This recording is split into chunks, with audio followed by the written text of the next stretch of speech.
మన జపాన్ ట్రిప్‌లో డే 6కి వెల్కమ్. ఇవాళ మనము మౌంట్ ఫ్యూజీ రీజియన్ ఎక్స్‌ప్లోర్ చేయబోతున్నాము. కావాగుచికోతో స్టార్ట్ చేసి మౌంట్ ఫ్యూజీ ఏరియాలో ఉన్న కొన్ని బ్యూటిఫుల్ స్పాట్స్‌ని చూడబోతున్నాము. మౌంట్ ఫ్యూజీ పానోరామిక్ రోప్‌వే, ఒక lake cruise and the famous Oishi park ఇలాంటి ఎన్నో బ్యూటిఫుల్ ప్లేసెస్‌ని చూస్తున్నాం ఇవాళ. నమస్కారం. నేను శ్రీదీప్ అండ్ మా జపాన్ ట్రావెల్ స్టోరీస్‌కి స్వాగతం. మేము కావగుచికోలో ఉంటున్నాం కదా, ఆనెస్ట్గా ఈరోజు మార్నింగ్ మాకు ఒక మోస్ట్ బ్యూటిఫుల్ స్టార్ట్ అయింది. ఎందుకు ఏంటి అనేది మీకు చెప్తాను. Let's begin the day. ఇవాళ మా డే ఒక stunning sunrise right from the backyard of our stay దాంతో స్టార్ట్ అయిపోయింది. మీకు అసలు ఇప్పుడు టైం ఎంత అయిందో తెలుసా? ఓన్లీ 5:30 పొద్దున. అండ్ ఎంత బ్రైట్గా ఉందో చూడండి ఆల్రెడీ. అందుకేనేమో జపాన్ని ల్యాండ్ ఆఫ్ రైజింగ్ సన్ అంటారు. అండ్ మీరు కనుక క్లోజ్గా గమనిస్తే మీకు ఒక బ్యూటిఫుల్ రెయిన్బో కనిపిస్తుంది. మౌంట్ ఫ్యూజీ క్వైట్గా టాల్గా బ్యాక్గ్రౌండ్లో. ఆనెస్ట్లీ మా డేకి ఇది ఒక అమేజింగ్ స్టార్ట్. బ్యాక్ యార్డ్ నుంచి uninterrupted view of mount Fuji. And మాకైతే ఎక్కడికి కదలాలనిపించలేదు. ఆల్మోస్ట్ ఇక్కడే నేను మా వారు కూర్చొని బోల్డ్ అని కబుర్లు చెప్పుకున్నాము. ఆ సైలెన్స్ని ఎంజాయ్ చేసాము. అండ్ ఆ కామ్ అట్మాస్ఫియర్లో సోక్ అయిపోయాము. ఇలాంటి మూమెంట్సే నాకు ట్రావెల్ని చాలా స్పెషల్ చేస్తాయి. అండ్ ఫైనల్గా రెడీ అయిపోయి అరౌండ్ 8:30 అవుతుంది. ఇప్పుడు బయటికి వచ్చేసాము ఇంకా ఇంటి నుంచి. మాకు ఇవాళ కొంచెం ఒక ఫ్లెక్సిబుల్ ప్లాన్ ఉంది. కొన్ని ప్లేసెస్ డెఫినెట్గా విజిట్ చేద్దాం అనుకున్నాము. కొన్నేమో ఆప్షనల్గా పెట్టుకున్నాము, టైమ్ అండ్ వెదర్ని బట్టి చూసుకొని చేద్దామని. సో మన ఫస్ట్ స్టాప్ వచ్చేసి స్టేషన్ అనమాట. ఇక్కడ ఇప్పుడు మనం టైమింగ్స్ అండ్ ట్రాన్స్పోర్ట్ ఆప్షన్స్ని చెక్ చేసుకుందాము. అండ్ ఇక్కడ స్టేషన్లో ఉన్న ఆవిడైతే మాకు చాలా హెల్ప్ చేశారు. మేము ఏం చూద్దాం అనుకుంటున్నాము ఏంటి అనేది ఆవిడకి చెప్పాము. చెప్పి ఎలా మాకు బెస్ట్గా ప్లాన్ చేయవచ్చు, బస్ పాస్ తీసుకోవాలా తీసుకోవద్దా ఏంటి అని అడిగితే తను మాకేం చెప్పింది అంటే, మీరు చూడాలనుకుంటున్న ప్లేసెస్ యాక్చువల్గా 2 డిఫరెంట్ రూట్స్లో ఉన్నాయి. మీరు బస్ పాస్ తీసుకుంటే కనుక మీరు ఒక లూపే కవర్ చేయగలుగుతారు. ఇంకొక లూప్లో మీరు చూడాల్సిన ప్లేసెస్ ఆ పాస్ తోటి కవర్ అవ్వవు. సో ఎలా అయినా టికెటే కొనుక్కోవాలి అన్నారు. సో అప్పుడు కూర్చొని మేము క్యాల్కులేట్ చేసామంటే ఒక స్టాప్ నుంచి ఇంకో స్టాప్కి ఎంత మనీ ఏంటి అనేది క్యాల్కులేట్ చేసుకుంటే 1 డే బస్ పాస్ తీసుకోకపోవడమే బెస్ట్ అని మాకు అనిపించింది. సో మేము బస్ పాస్ ఏం తీసుకోకుండా మా వెల్కమ్ సుయిక కార్డ్స్ని యూజ్ చేసి మేము ట్రావెల్ చేస్తున్నాము. Walk 15 minutes or bus 10 minutes, 180. Okay From here to Oishi Park, 480. Okay And then return, 570. Okay But cheaper than this town, yes okay this area. And then here, 620, one way, okay 620. Yeah, okay. So the red line bus from here to there and from there to Ushi as well. And return the same red line bus. Thank you. Walkable అది ఇక్కడ నుంచి ఇక్కడికి Yeah, it is walkable. ఇంకా plan finalise అయిపోయాక మనం ఇప్పుడు red line sight seeing bus తీసుకోవాలి. ఆ బస్ మనల్ని స్ట్రైట్గా మౌంట్ ఫ్యూజీ పానోరామిక్ రోప్వేకి తీసుకెళ్తుంది. ఫస్ట్ రోప్వేకి వెళ్ళిపోయి అక్కడ మేము అనుకున్నాము ఆ రోప్వే అండ్ క్రూజ్కి ఇనీషియల్గా సపరేట్ టికెట్స్ తీసుకుందాం అనుకున్నాం. కానీ అక్కడికి వెళ్ళాక చూస్తే ropeway and cruise combo ticket చీపర్గా ఉంది సపరేట్గా కొనడం కన్నా. అండ్ మా సర్ప్రైజ్కి అయితే అసలు క్యూఏ లేదు. ఇలా వెళ్ళగానే ఇలా టికెట్స్ తీసుకొని అలా ఎక్కేసాము. ఇప్పుడు టైం జస్ట్ అరౌండ్ 9 అయింది. And we thought it was so lucky. ఎందుకంటే ఇక్కడ చాలా క్యూస్ ఉంటాయని నేను విన్నాను. ఆ రోప్వే రైడ్ మాత్రం కొంచెం షార్ట్గానే ఉండింది. కానీ పైకి వెళ్ళేటప్పుడు వెళ్ళాక views absolutely stunning.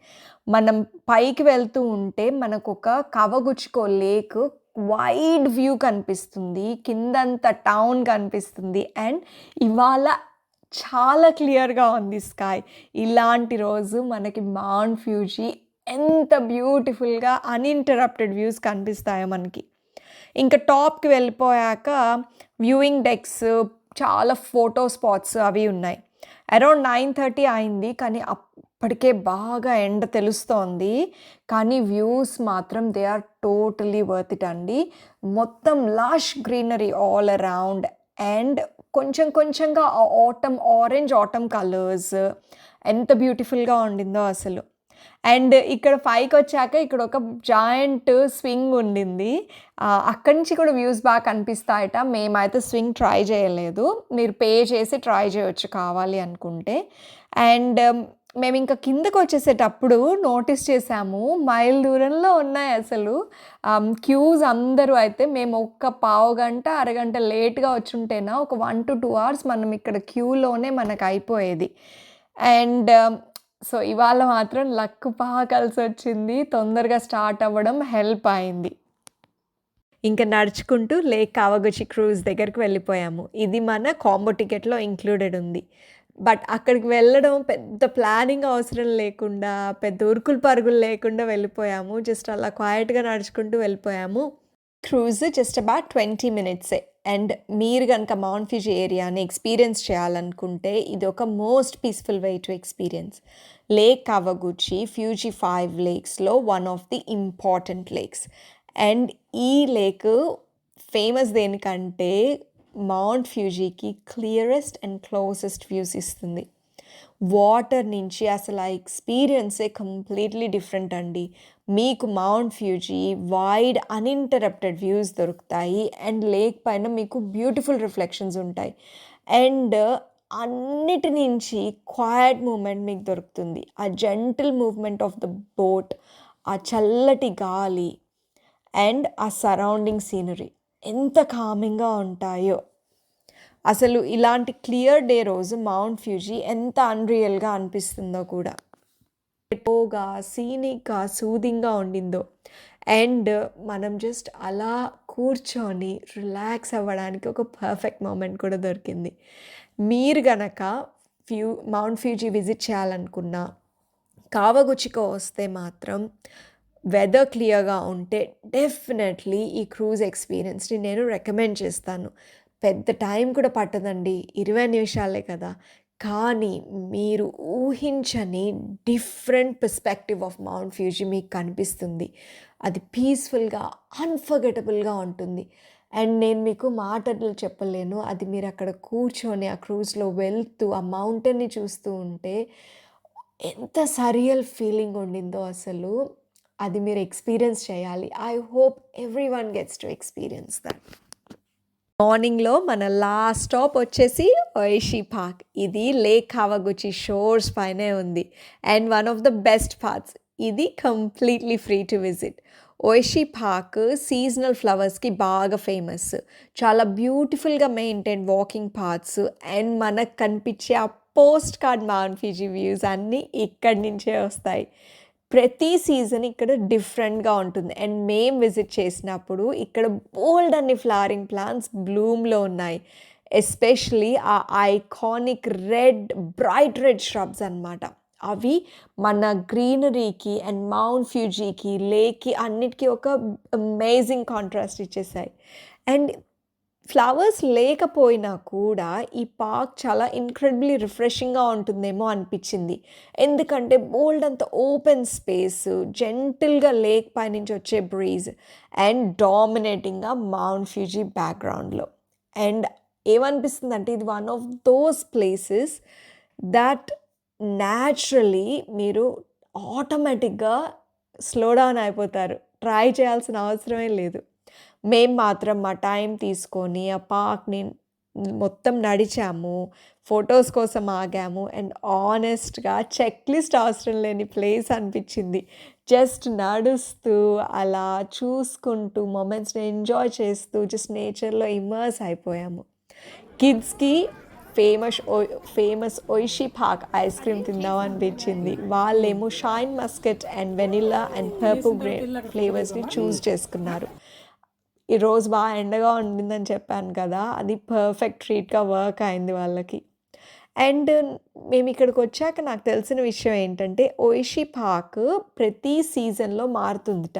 స్ప్రింగ్‌లోనేమో cherry blossoms ఉంటాయి. సమ్మర్‌లోనేమో లావెండర్ చెట్లకు ఫేమస్. అండ్ ఆటమ్‌లో అదే మనం వచ్చిన సీజన్‌లో rich reds and orange flowers ఎక్కువగా ఉంటాయి. అండ్ వింటర్‌లో పార్క్ అంతా క్వైట్‌గా, మినిమల్‌గా ఉంటుందిట. మౌంట్ ఫ్యూజీనే బాగా స్టాండ్ అవుతుంది. అండ్ ఇక్కడ చిన్న చిన్న షాప్స్ కూడా ఉన్నాయి. మేము కొంచెం టైము సోవెనియర్స్ తీసుకోవడానికి కూడా స్పెండ్ చేశాము. ఇక్కడ మాకు చిట్టి చిట్టి మౌంట్ ఫిజీ మ్యాగ్నెట్స్ దొరికాయి. ఇవి ఇంటికి ఫ్రెండ్స్‌కి, ఫ్యామిలీకి గిఫ్ట్స్‌గా తీసుకొని వెళ్ళడానికి హెల్ప్ అవుతుందని ఇవి తీసుకున్నాము. ఇవి సింపుల్ ప్లస్ మౌంట్ ఫిజీకొచ్చిన మనకి ఒక మెమరీగా ఉంటుంది. ప్లస్ ఈజీ టు క్యారీ కూడా కదా! అండ్ కాకపోతే నాకేమనిపించిందంటే ఈ పూలు, lake, mount Fuji views, ice cream, souvenir shopping ఇవన్నీ ఒకే ప్లేస్‌లో చేసేసాం మేము. అసలు ఓయిషి పార్క్ అయితే మాకొక రిలాక్స్డ్ అండ్ హోల్సమ్ స్టాప్ అయిపోయింది. అసలు పెద్ద టూరిస్ట్ ప్లేస్ లాగా ఏదో మనం ఎక్కడికో వచ్చాము అన్నట్టుగా కాకుండా ఎంతో కామ్‌గా, సీనిక్‌గా చాలా ఎంజాయబుల్‌గా అనిపించింది. మీరు గనక కవగుచ్చికో విజిట్ చేస్తుంటే ఈ ప్లేస్‌ని నేను డెఫినెట్‌గా రికమెండ్ చేస్తాను. మీ చెక్ లిస్ట్‌లో వేసేసుకోండి. ఎస్పెషల్లీ మీరు స్లో డౌన్ అవ్వడం కానీ, ఫోటోస్ మీకు బాగా తీసుకోవడం ఇష్టం ఉంటే గనక, లేదన్నా కూడా జస్ట్ మౌంట్ ఫ్యూజీని మీ ఓన్ పేస్‌లో మీరు ఎక్స్‌ప్లోర్ చేయాలన్నా కూడా ఇది పర్ఫెక్ట్ ప్లేస్. ఇప్పుడు టైం అరౌండ్ 1:00 అయిపోయింది. ఆకలేస్తోంది. ఇంక అందుకని కవాగుచికో స్టేషన్ వైపు వెళ్ళిపోయాము. ఎందుకంటే మనము నెక్స్ట్ డెస్టినేషన్‌కి బ్లూ లైన్ బస్ తీసుకోవాలి. ఆ బస్సు స్టార్టింగ్ పాయింట్ కవాగుచికో స్టేషన్‌లో ఉంది. కానీ మరి ఆకలేస్తోంది కదా! ఫస్ట్ అయితే తినేసి వెళ్దాం అనుకున్నాము. నిన్న మేము తిన్న రెస్టారెంట్ ఏమో క్లోజ్ అయిపోయి ఉంది. ఇంకా హాఫ్ అన్ అవర్ తిరిగాము. ఇంకా ఏమైనా రెస్టారెంట్స్ ఏమైనా దొరుకుతాయేమో అని. కానీ ఏ సూటబుల్ ఆప్షన్స్ దగ్గరలో కనిపించలేదు మాకు. ఇంకా టైం కూడా అయిపోతుంది. ప్లస్ ఇంకో చోటికి కూడా వెళ్ళాలి కదా! అందుకని థింగ్స్ సింపుల్‌గా పెట్టేద్దామని చెప్పి మళ్ళీ 7-Eleven సూపర్ మార్కెట్‌కి వెళ్ళిపోయాము.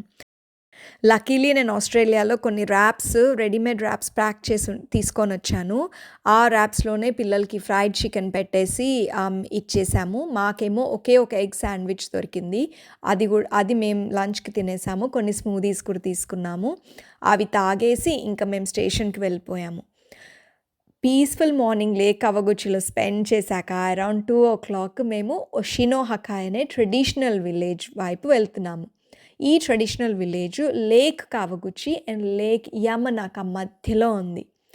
ఒషినోహకాయి it is famous for 8 natural spring ponds. అవి స్నో నుంచి మెల్ట్ అయ్యి మౌంట్ ఫ్యూజీ పైనుంచి స్నో మెల్ట్ అయ్యి ఆ వాటర్ స్లోగా వోల్కనిక్ రాక్ మీద ఫిల్టర్ అయ్యి చాలా ఇయర్స్‌గా ఫిల్టర్ అయ్యి ఆ న్యాచురల్ ఫిల్ట్రేషన్ ప్రాసెస్ వల్ల ఆ వాటర్ ఇన్‌క్రెడిబుల్‌గా క్లియర్‌గా ఉంటుంది, సేక్రెడ్‌గా ఉంటుంది. And it is believed to have చాలా న్యూట్రియంట్స్ అండ్ మినరల్ ప్రాపర్టీస్ ఉంటాయని చాలా ఫేమస్ అనమాట. మేము ఒషినోహకాయి రాంగానే అట్మాస్ఫియర్ అంతా కంప్లీట్‌గా డిఫరెంట్ అయిపోయింది. ఓ చిట్టి విలేజ్, క్వైట్‌గా థ్యాచ్డ్ రూఫ్ హౌసెస్, ఎక్కడ చూసినా సెలయేర్లు పారుతున్నాయి. వాటర్ అయితే ఎంత క్రిస్టల్ క్లియర్‌గా ఉందో. మౌంట్ ఫ్యూజీ ఏమో బ్యాక్‌గ్రౌండ్‌లో ఉంది. ఆ విలేజ్‌లో నడుస్తూ ఉంటే ఏదో పురాతన కాలంలోకి వెళ్ళిపోయిన ఫీలింగ్ వచ్చేసింది. అసలు ఎంత క్లియర్ అండి అసలు. కాదు అసలు వాటర్ ఎట్లా ఎంత ఉంది అసలు. This comes from Mount Fuji and from the volcano నుంచి వాటర్ ఇక్కడికి చేరడానికి చాలా ఇయర్స్ పడుతుంది. హైలైట్ ఏంటి అంటే ఇక్కడున్న క్రిస్టల్ క్లియర్ స్ప్రింగ్ వాటర్. మనకైతే పాండ్ బాటమ్ కనిపించేస్తుంది. అండ్ ఫిష్ అయితే భలే స్విమ్ చేస్తూ ఉన్నాయి. కొన్ని ఏరియాస్ అయితే ఈ వాటర్‌ని విజిటర్స్ డ్రింక్ చేయడానికి కూడా అలౌ చేస్తారు. మేమైతే తాగలేదు. కానీ ఈ water one of the purest natural water sources in Japan. మేము మా టైం తీసుకొని స్లోగా ఇక్కడంతా నడుచుకుంటూ చిట్టి చిట్టి వుడెన్ బ్రిడ్జెస్ ఉన్నాయి. అవన్నీ క్రాస్ చేసాము. అండ్ ఎక్కడ చూసినా వాటర్ జెంటిల్‌గా విలేజ్ మొత్తం ఫ్లో అవుతూ ఉండింది. బోల్డన్ని ఫోటోస్ తీసుకున్నాము. ఎందుకంటే ప్రతి కార్నర్ ఫోటోజెనిక్‌గానే అనిపించింది. వాటర్‌లో రిఫ్లెక్షన్స్ పడుతూ ఆ ఓల్డ్ హౌసెస్, ఆ గ్రీనరీ అండ్ మౌంట్ ఫ్యూజీ బ్యాక్‌గ్రౌండ్‌లో భలే ఉండింది. అండ్ ఇక్కడ కొన్ని షాప్స్‌లో సొవెనియర్స్, స్నాక్స్, ట్రెడిషనల్ ఐటెమ్స్ అన్నీ కూడా అమ్ముతున్నారు. మనకి పచ్చళ్ళు పెడతారు కదా ఇండియాలో. నాకైతే అలానే అనిపించింది. బోలెడన్ని వెరైటీ పచ్చళ్ళన్నీ ఇక్కడ కూడా పెట్టారనమాట. నేను కొన్ని పచ్చళ్ళు టేస్ట్ చేసి నాకొకటి 2 వెరైటీస్ నచ్చాయి. సో, మేము అవి ఇంటికి తీసుకొనొచ్చాము. And we have thoroughly enjoyed it.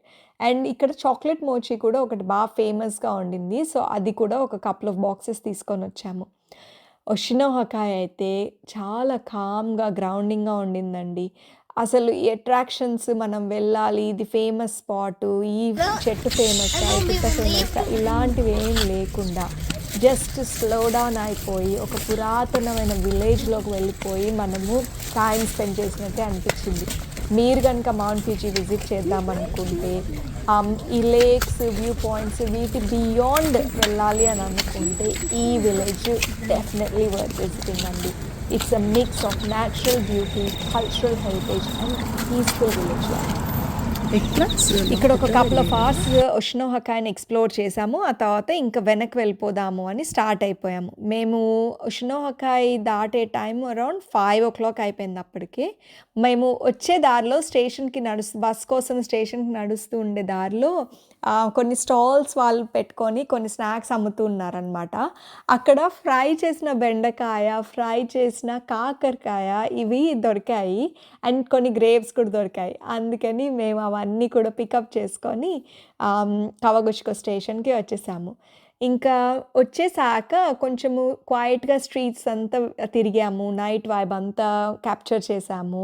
And సన్‌సెట్స్‌ని capture చేసాము. తర్వాత 7-11లో మళ్ళీ ఆగి కొన్ని స్నాక్స్ పికప్ చేసుకున్నాము. ఈరోజు నైటే కవగుచికోలో మన లాస్ట్ నైట్. రేపు మార్నింగ్ క్యోటో వెళ్ళిపోతున్నాము. ప్లస్ మనకి ఒక ఎర్లీ స్టార్ట్ ఉంది అండ్ లాంగ్ జర్నీ కూడా ఉంది రేపు. ఇంకా అందుకని మళ్ళీ రెస్టారెంట్స్ కోసం తిరిగే ఓపిక లేకపోయిండింది. అంటే చూసింది 4 చోట్ల అయినా కూడా రోజంతా ఎండలో ఉన్నాము. ప్లస్ చాలా తిరిగాము. అందరం అలసిపోయి ఉన్నాము.